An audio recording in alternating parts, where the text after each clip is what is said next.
لما تسمع حد بيقول لك عندي رطوبه في عظمي، عندي رطوبه في معدتي، وقفه وقول له هو يعني ايه رطوبه؟ الرطوبه دي فيزياء مش طب. ناس كتير قوي بيختلط عليها موضوع الرطوبه ده، مش فاهمين يعني ايه رطوبه. لما اقول لحد الرطوبه عندك عاليه في العنبر يقول لي ازاي؟ الجو حر. تعالوا نفهم يعني ايه رطوبه وازاي نتعامل معاها. الرطوبه هي نسبه بخار الميه في الهواء، يعني لما بنغلي حله ميه البخار اللي بيطلع ده اسمه رطوبه. البحر والنيل والترع اللي حوالينا لما بتسخن بتطلع بخار ميه، هي دي الرطوبه. يعني السفنجه متشبعه بالميه، دي الرطوبه. على حسب السفنجه متشبعه قد ايه بالميه، هي دي نسبه الرطوبه اللي في الهواء. طب الجو فيه رطوبه معنى كده ان الجو ساقع؟ دي اكبر غلطه الناس فاهماها. الرطوبه ملهاش علاقه بالبرد. في الصيف الجو بيبقى حر نار، ولو الرطوبه عاليه بتلاقي العرق لازق على جسمك كده ما بينشفش، عشان الرطوبه عاليه في الجو. تلاقي الجو مكتوب، مش قادر تاخد نفسك عشان في نسبه بخار ميه عاليه في الهواء، وبالتالي العرق اللي جسمك بيطلعه عشان يبردك مش راضي يتبخر عشان يبردك. طب في الشتاء لما يبقى في رطوبه عاليه، بخار الميه اللي في الهواء ده بيبقى ساقع فبيخليك تسقع اكتر. طب هي الرطوبه بتعمل وجع في العظم فعلا؟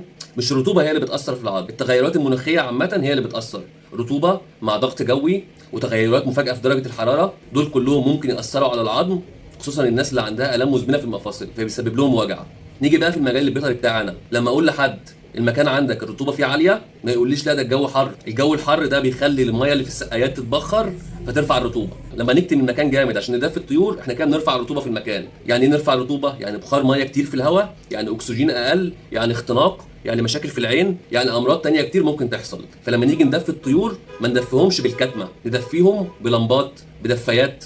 لازم التهويه المستمره عشان الرطوبه من اكتر الحاجات اللي ممكن تاذي الطيور. لازم ناخد بالنا من الحاجات دي ونراجع الرطوبه كويس ونتابعها، سواء بترمومتر عادي بيقيس الحراره والرطوبه، او ترمومتر ديجيتال بيقيس الحراره والرطوبه، او حتى بنظره عينينا ان احنا نشوف الطيور. لما نلاقي المكان مكتوم، الطيور مش قادره تاخد نفسها، في مشاكل في العين، طيور متجمعه على بعضها، الاكل بتاعهم قليل، شرب الميه قليل، مع ان درجه الحراره مظبوطه، دي كلها علامات تعرفني ان في مشكله عندي في الرطوبه. يا رب اكون عرفتكم يعني ايه رطوبه.